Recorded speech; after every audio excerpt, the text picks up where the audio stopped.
amahoro y'Imana bane namwe muri kumwe na Chuma Moses. So nta byinshi ngomba kuvuga ariko ngomba kuvuga bikeye. My brother, reka nakwita kunyene we Suguru. No yigira ngo ni prophet Suguru hano. Ariko muswaganye. Ntabwo nishura hejuru ngo ndamukozi w'Imana ariko byo mbambona ndabizi byo mbambona ndabibona. So I advise you. Ndiko advise you. Ndimo nguhanura wita Suguru hano ni prophet. Ivyo uri mujya ndabibona. Life ndabibona ivyo nyuramwo ndabibona uburyo witwara ndabibona uburyo uvuga ndabibona. My brother. Nimba ushaka kugira ubuzima bwiza ukagira n'ubuzima bwiza bw'umuryango n'ubw'abana bawe vavanura na bushiri. Utavanura na bushiri ibyago bizokoma inyuma. Gato ngo hino ko tubandanye. Ndabumvishe kino kintu reka manze murabe ngene hano Suguru yinjiye mu ishengero.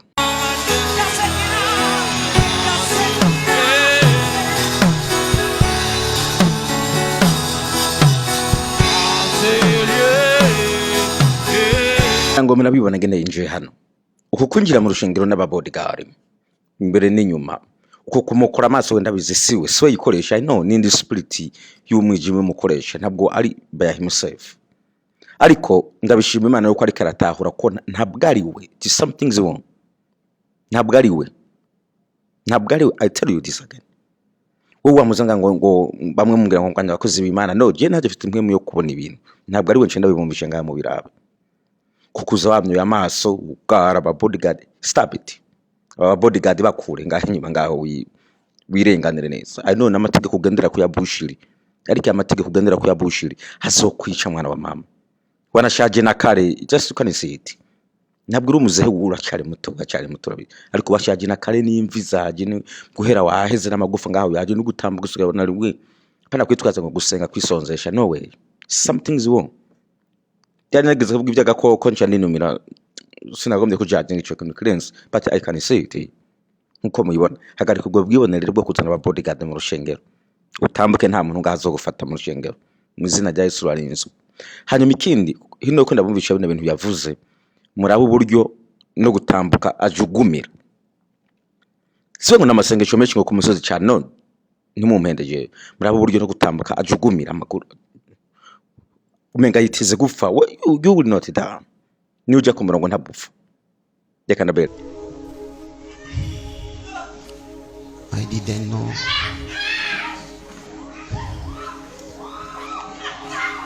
Let us pray. Sikuwa najua sinarinzi kama siku moja nitarudia kwa imazaba. Tumuombe Mungu. Dusenge Imana.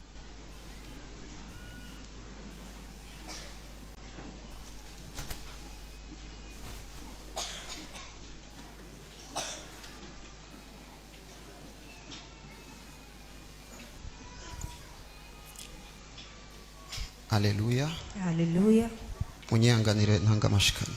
Nivumilieni kidogo nitoe sadaka.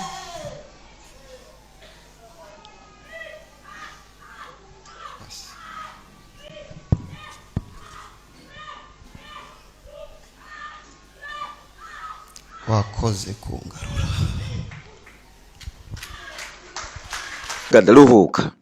Just uruhuke nabonye gutanguye kubyigisha umugore wawe ngo avuga ivuga butumwa just uruhuka. Ganduruhuke. Ufata akanya kawe nta muntu arimo gutwenga ubwo nduruhuke ufata akanya kawe. Uruhuke just utuze uruhuke. Haba kuzaha imbere y'abantu ari kuri bafurusu ntabwo gukorera Imana ariko ufata umwanya wawe ganduruhuka. I know you are sick uragwa. Ngakwa fata kandi ganduruhuke ngaho. Fanze uruhuke ibikorwa vy'Imana birakomeza nawe utazoburiho bizokomeza. Genda ufata akanya kawe uruhuka. Uraremvye no uraremvye. Kandi udahindutse bushira arakwica. We naguhusha umwana wawe urahaje. Umwana watagiye umuguru wawe urahaje. Ndamuze bushira. Reka bamuzera n'amajyamba reka avuga hano ngateye ubwoba suko. Ungana uko Imana yabishatse. Munalingana gisi Mungu amebitaka. Imana yo mwijurishigwe hejuru. Mungu wa mbinguni ainuliwe. Kwisi ni hafi ku Mana yo hashika hishakiye. Kudunia ni karibu, kwa Mungu anaweza kapafika gisi anataka. Mwijuru ni kure cyane ku bantu kiretse Imana igiriye umuntu ubuntu kugira ngo ashikeyo. Mbinguni ni mbali sana kwa wanadamu isipokuwa tu Mungu akifanyia neema watu ili wapafike. Cyo gituma amirondera umuntu umwe ikamugira nk'ikimazi. Ndio maana anakuwa anatafuta mtu mmoja anamfanya kama zabiu. Nari gutangura kwigisha. Ningeanza kufundisha. Ariko nivyo bavyiza. Lakini vizi vikakuwa vema. Kuko umwe wese aribaza ikibazo. Kwa sababu kila mtu anajiuliza maswali. Uyu mugabo yarari he? Huyu bwana alikuwa wapi? Nk'abana w'Imana bubashwe. Kama watoto wa Mungu wanaoheshimiwa, muremerewe. Munakubaliwa kumenya, kujua nayo bamuncamake. Hata kama iwe kwa machache. Sinshobora kuvuga vyose kuko byoba vyinshi. Siwezi nikasema vyote maana vinaweza kuwa vingi. Ariko ibihe bizodufasha. Lakini nyakati zitatusaidia. Tubandanye tujya ku mukate wo mwijuru. Tuendelee kukula huu mkate wa mbinguni. Amen. Muba amahoro. Muwe na amani. Kubijanye n'inguvu uko mbandanye razima uko byari bigenze cyo ku musozi. Kuhusu nguvu gisa ndela tazimepatia. Mu mwaka uheze, mwaka ulioisha, natanguye kumva yuko nilianza kusikia kwamba mu maso y'abantu nabonetse ko nateye imbere. Mu macho watu nimeonekana kwamba nimesonga mbele. Ariko sinibaza ko mu maso y'Imana nariko ndateye. Lakini sidhani kwamba macho ya Mungu nilikuwa nasonga mbele. Ntangura kugira ubwoba. Nikaanza kuwa na uoga. Niyugaranye ngamubwira ni uri kuraboneka cange nije. Najifunganiana na mwambia, "Wewe uko naonekana wala ni mimi?" Nkabaza ni WhatsApp yabaye Biblia cange Biblia yacari Biblia. Nikauliza WhatsApp ilikuwa Biblia wala Biblia ingali Biblia. Nkabaza n'abantu bankwega kukuvuga cange ni uri kuransunika. Nauliza ni watu wananikogota kukusema wala ni wewe uko unanisukuma kukusema. Kwezi kw'icenda. Mwezi wa 9 nangura kugwiza ingendo. Nikaanza kujaza masafari. Kuko nibaza yuko kwa sababu nilikuwa nadhani ya kwamba no banasamariano hamwe. Naweza kuwa nimezubalia mahali pamoja. Ari ibikorwa vyayo hejuru. Kuna kazi zake mahali pengi. Aho nja hose nagenda ntegura ibikorwa. Mahali nilikuwa naenda pote nilikuwa naenda na ariko mu mutima hakaguma ikino. Lakini moyoni panabaki ishimo. Ntangura kuraba. Naanza kutizama. Nisonzesheje umunsi umwe. Nilifanya mafungo siku moja. Hageze saa 9. Panafika saa 9. Kagira inzara yo kujugumika. Nikasikia njaa kutetemeka. Umushaha urambesha. Nafsi kanidanganya. Umubiri wararusha. Eti mwili umeshachoka. Ivyumviro birambye. Mafikira kanambia. Warasenze menshi. Uliomba maombi mengi. Nanje nkihumuriza. Na mimi najiweka moyo. Ni kweli ni hivyo hivyo. Ariko bikanga. Lakini vinakataa. Choge nshinga masengesho kuwa kabiri no kuwa gatanu. Huyo wakati nikaweka maombi ya siku ya pili na siku ya tano. Kugira ngo ntwagwe n'ishengero ryose. Ili nipelekwe na kanisa lote. Ndayakora ariko ndavuga ni vyari ibi. Nikafanya lakini nikasema havikukua hivi. Ndabandanya. Nikaendelea. Mwe mwambona mpagaze. Ni mko mnaniona nasimama. Mukanezerwa. Munafurahi. Ariko amakoraniro aheze. Lakini makusanyiko yalikuwa kiisha. Nayibwira mu maso y'abantu biraboneka nk'iterambere.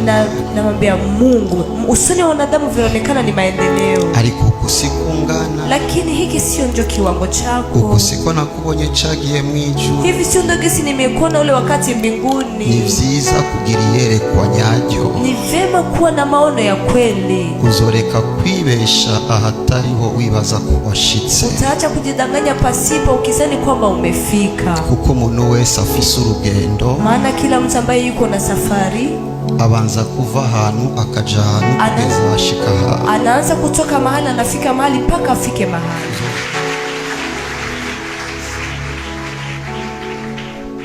Rero ico gihe Imana ariko iramugutumire. Huyo wakati Mungu yakuwa nipatia invitation. Vyategerezwa ko Imana iraba icikora icari cyo cyose. Zingepaswa Mungu atizame cyo atafanya chochote. Situation zose ubura nazo singora. Hali zote unazokutana nazo sio matatizo. Hariyo situation invitation. Kuna hali invitation. Imana irareka kagorane gato. Mungu akacha katatizo kadogo. Chambandanya numva ko hageze ko ndondera Imana. Nikaendelea nasikia kwamba panatimia na mtafute Mungu. Zavuga none kanje Dubai. Nikasema hapana cha nini? Dubai. Gutegura ivyishengero. Kuandaa vya kanisa. Ndanategura n'abantu. Na nikaandaa hata watu. Ariko hageze umunsi kanaka. Lakini palipofika siku fulani. Nangura kutinya gusohoka. hanze Nikaanza kuogopa kutoka nje. ugarana kuva mu gitondo kugeza ku mugoroba. Najifungania natoka asubuhi mpaka jioni. Atakindi nkora kiretse kuraba Yesu nkarira nkamubaza. Ndacagendana nawe kwa kundi ndakuvuga abantu barakira. Narabonye n'umuntu yavyaye ari bitangaza ariko sikungana sinshobora kuba naribeshe. Ndacagendana nawe cange naratwawe ibigumba. Nilikuwa namulilia Yesu nasema ningeni natembea na wewe wala nimepelekwa na hisia. Niyarenza kunwengera niyarenza ijambo narimwe. Hakukuwa nasema neno hata moja, alikuwa ananichekea tu. Mugenzi mwaraza. Rafiki mmoja akaja. Umwe mu bana beza bitwa Charlie. Watoto wazuri wanaitwa Charlie. Ambira tugenda ahantu hasorti. Akanambia twende mahali pa sorti. Na hata mukanda haraba yuko ari ahantu hanuka. Nilikuwa napatembea na paona kama nifasi pa kunuka. Ndasubira kandi mu cyumba. Nikarudia tena chumbani. Kwa rukurira gusa. Ilikuwa ni kulia tu. Ndavuga ko ngomba kugenda. Nikasema kuwa nataka kwenda. Nikangura amakado basi y'abana na madam. Acha ninunue zawadi za watoto na mke wangu. Ndaza. Nikaja. Ariko Dubai. Lakini Dubai. Naciye sengesho rimwe. Nikaomba ombi moja. Nabya nabonye ko cecetse. Nikasema nimeona umekaa Ndabiziko kimya. dukundana. Najua kwamba tunapendana. Rero tumvika. Sikiliza sasa tusikilizane. Baninjire mu masenga. Nataka niingie maombi. Unyice. Uniue. Nze tubane mu ijuru kuranjohera kuruta vyose. Nikuje tuishi pamoja mbinguni maana unanifurahisha kuliko vyote. Kemera nawe ko ngaruka. Ukikubali napo kama ntarudi. Ajya abantu bose nabawe sabanje nanwe napfiri no bapfiriye tutajanye na wewe wese sinzosubirayo. Wale watu wote ni wako sio wangu, wote umeyafia sio mimi. Kama twendi pamoja na wewe wote sitarudia. Ndafata decision ndandika na manoti. Nikaamua nikaandika hata manoti. Chandagaruka. Nikarudi. Ndasettinga utu situation twari ngaha kugira ngo abantu bave bitiranye ibintu nico nagomba nje. Nikasettinga situation zote ziko hapa ili watu wasifahamishe kitu nachonikuwa nataka kwenda. Shetani yaciye viraga situation gasanzwe iwacu ariko karakanu kugira ngo ningenda bitima bizitiwe ibindi. Shetani kamusha katika kawaida kwetu, lakini ilikuwa nikienda vituo vingine. Ndanigana nako. Nikagombana nako. Tagaheza ndavuga kakandi kaheza. Nikakamaliza nasema katika kingine kameisha. Amani inaja. Narudia tena kukwambia. Narabonye kanseri ziki. Niliona kansa zinapona. Ariko warambwiye ngo. Lakini umeniambia hivi. Uzokora ibirenge hivyo wakoze. Nitatenda zaidi ya venye umefanya. Sio hivi. Ndamwereka umukobwa wanje ndiko ndasengera amazigi yagwe mwana. Nikamwambia bitangu niko naombea na meza wakati. Ndambira uyu yavya ya prekenza ariko you never. Simbona ko twaguma tuzunguruka gutya. Bino bintu bitegezwa kwiruma kantu kako karambesha ndagukeneye. Nikamwambia Mungu nakuhitaji, hivi vitu viko pako kwetu kwa ananidanganya. Kundereka nundi mukobwa wanje akeneye ugendo. Nikamuonesha ngine biti wangu anahitaji safari. Asanzwe akunda Imana cyane. Anakutaniwa na mpenda Mungu. Ndambira abaje baragiye muri Amerika ni vyiza ariko ibi biranyemeza yuko haracari akantu. Afuma reka kugenda ariko singire ibituma kuko sishobora kwicara hagati yawe n'abantu. N'ikintu kiraho kidashoboye kubafasha ivyo uri kuravuga bibe bibi bibe vyiza uvuga cyangwa unware nibere mu ijuru za uri mwiza nivyo namubwira gusa. Niko namwambia tukua kati yako na watu wako, sina cha kuambia, siviwezi, afadhali unipeleke. Engagement rero yo hano nogenda. Engagement sasa ya kwenda. Ndio wapi? Njehe. Umusozi bazonsanga. Kumulima watapanikuta. Bazonsora ku nguvu. Watanitoa kwa nguvu. Bazongaburira ku nguvu. Watanipatia chakula kwa nguvu. Bano bazomboha.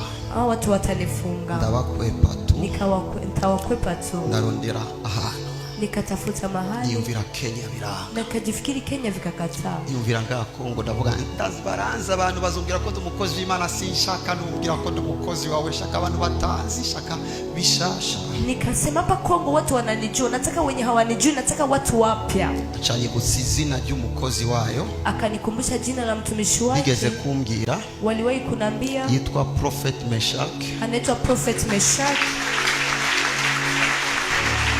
Thank you.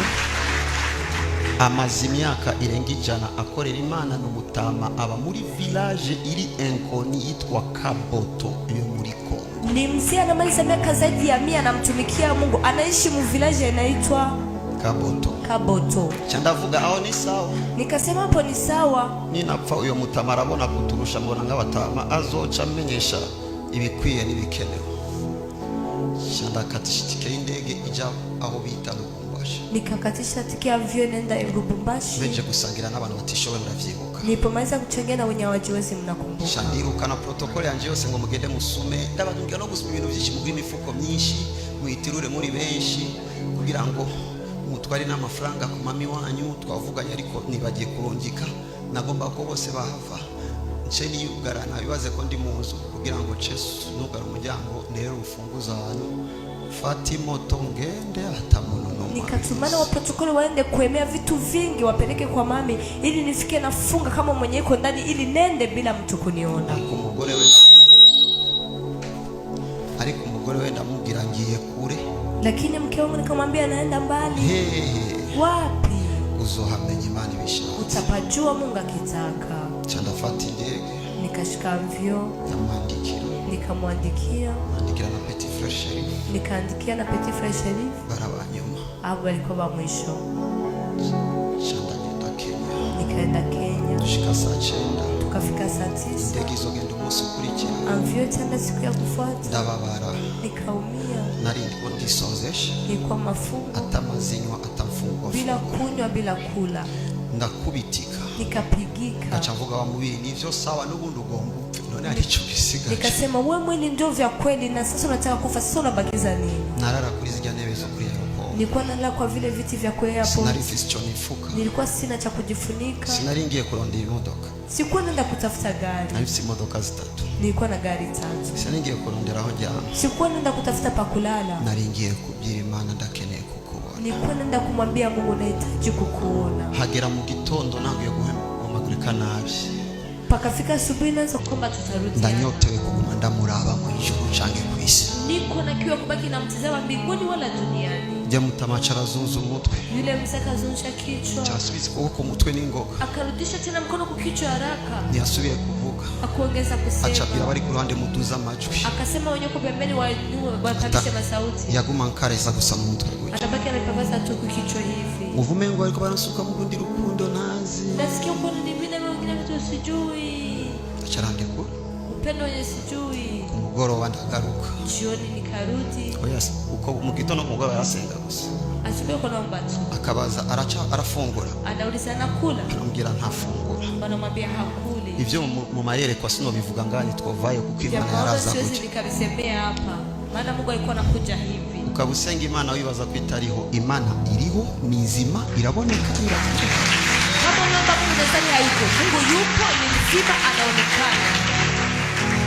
Ivyo vyose hayo yote ngera ku munsi wa gatandatu ataco ndanywa ataco ndajya no mu ruho, nikafika siku ya mwisho na mchoko, sijakula kitu, sijanwa kitu, ntambutse ngagomba kugwa, natembea nataka kuanguka, ijuri ngira ngo vyuka, sauti kanambia amka, iceyereka ishamba ndarijamo, akanionyesha msitu, nikaenda hivi, nsangayo haguye ipera, nikakutana pamedodoka pera moja, ndaririye ncangira inkomezi z'imisi 2, nilipokula hilo pera nikawa na nguvu ya siku 2, ndasubira kandi kujya, nikarudia tena kulala. iyo misi 2 hizo siku 2 no kwibuka neza itariki ariko ni nk'icenda, sikumbuki vizuri tarehe, kama tarehe 9 mwijoro hagati numva imwe muziko zasohoka, usiku kati nikasikia pumzi ziko zinatoka, nkaraba ku ruhande, natizama pembeni, ndi jenyene, niko peke yangu, zigara uko umengo sinumva ino zikugeze ngaha, utafikiri sisikii huku zinaisha hapo, candamenya ibi nivyo bita kufa, nikajua hivi ndio vinaita kufa. ndambwira Yesu ndakwakiriye, Nikasema Yesu nakupokea, umbere umwami n'umukiza, uniwe Bwana na Mwokozi, umenye ko ndagukunda, ujue kwamba nakupenda,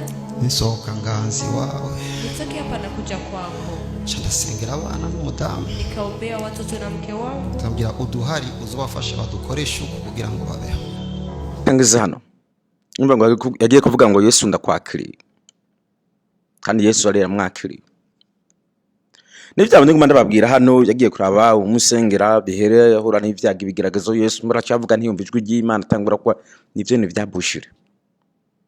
Anoti siguru nabwo hano reka inshuro nyinshi, ariko niba ko wagiye kuraba ngo umuntu ukagusengere ukomeze wegera abantu bitwa abakozi b'Imana ba vrai, abitwa abakozi b'Imana ba vrai. Ntugende ngo ndiko nisondesha uzanapfira uravye nabi. Iyi ni ingaruka ya bushire, cyose ni ingaruka ya bushire, kuko uravye nawe uri kuragenda, niko uri kurarengana umuntu akubona nk'umuntu uri kurayinga, umenga mu mutwe uri kurayinga mu mutwe, nabo b'imiryango muri kumwe umenga wasizemo ibintu umenga ni kuyinga. Ari amafoto y'urufata ukashira no mu modoka, uri mu modoka nkakuraba mu isura nkavuga umugabo ariko arayinga, just because of bullshit, because of bullshit. Kandi iki gihe cyose ubona nari maze n'imisi ndiko ndanakuvuga ayisi nabikubona mu gihe nabibona kuri mubesha ari mwuka wundi waburi mu gukoresha ubwibone ibi uraba nk'uyu munsi hari akantu gato umeze nk'ako bahinduye ko gatowe uri kuvuga nk'ugomba kuraga kandi ukumva ko byishwa bivuze ku Mana na keshi na keshi niwe wari umaze igihe wivuga wewe jewe genda wegera Imana uvavanure na bushiri ubica uvuga Imana akarongo je nanje kampuza ndabushiri ndagaciye ntumberewe gusa uzoba muzima n'umuryango wawe uzobukingi utaraca akarongo kari hagati yawe na bushiri we naho wovamo nabo bantu uzobusize nibibazo mu bindi kuko bushiri ni shetani bushiri mukorana rimwe kaburi gatatu kane gatanu ijyanyuma ntusubira kumenya ivyo urimo ntumenye ni ivy'Imana ni bya Satani ni ivyande ntusubira kumenya na kimwe ni gitambo bawatanze nimba hari amafaranga yaguciye ngaho rimwe ndari mu kanayabura ntuwamu yajyana buri guyashira bushiri wewe ni wowe ushikiriwe benshi mu bahungu bakoranye na bushiri abahungu ba bushiri benshi barapfuye benshi bavanura na bushiri igakwiyuba icishe bugufa vuga Imana mukuri byose bishire ku Mana we ntubyishiremo reka kugara reka kwiyemera reka ngo jumu haruzi bihagarike stop it uzoba muzima bihagarike aba bodyguard kure ku ruhande kujaho gukamera wambaye costume umanura mu mufuko bagenda barakurinda hasi bugurura imiryango bafuka bihagarike ubwo bwibone bihagarike uzoba muzima n'uwo muryango wawe ujana hari abitwa bakoze Imana ba bawusengera kuko umwuka wa bushiri uri n'uwo muri uwo muryango wawe ngaho kugiye kubara babusumenga barayinze even your wife menga yarayinze n'abana bari gukora buryo bavuga umenga barayinze hari kintu muri menga mutwe bakoreshwa n'ikindi kintu hari umuntu abana naturel nutabana naturel because of bushiri jinari ndabizi ko atamane kurimo ndabizi ko atamwe yera kurimo no nta yesa kurimo no imvuga imyitwarire nabibona taso waguru wabona niba Imana ko nakumva ntabwo wavyumva bije nibazo ari kuracamwe uri kurahushagirika niyo mpamvu naho wajya muri Dubai nakubwiye ni bro we naho ugiye muri Dubai ntabwo umeze neza we je wajya muri Dubai naje hano ndabitangaza ntabwo umeze neza wewe ugize ntari giterane wakoze pe ntari cyo wakoze karusa gafata gusa wambaye udukamba mbili fini uyundi nawe niwe bitacitegese Eric ari after you kubera ibisigo kujya wita party video show muri Nigeria. After that hazabashikiriwe Emmanuel kumutakura nyuze we Major One Simon yarayinze byaraheze kuyingara yarayinze ujya byaraheze ndikuna no kwa Bushiro wabize yarayinze ariko uri top kuko ni wagombye kwigira general wayo mashetani yinjije mu byambo ry'Imana ugiye kuraba ubuzima ari urimo mu gisani ibyo banyuze mu kagoka no bivyo uri muri vya bindi nyene ariko Imana ishimwe kuko wagiye gushakisha n'umuntu yanagusengera wanyawo ntabwo wagiye kwa Bushiro ujya kwa Bushiro yaca kwicira nyene kapfirayo genda uruhuka ufata kanya usenge uruhurire ivyo uri mureka abandi baye baravuga ijambo ry'Imana naho tubikiriho abandi bazobikomeza kandi Imana ikube hafi Imana gukomeze tukwipfurije gukira.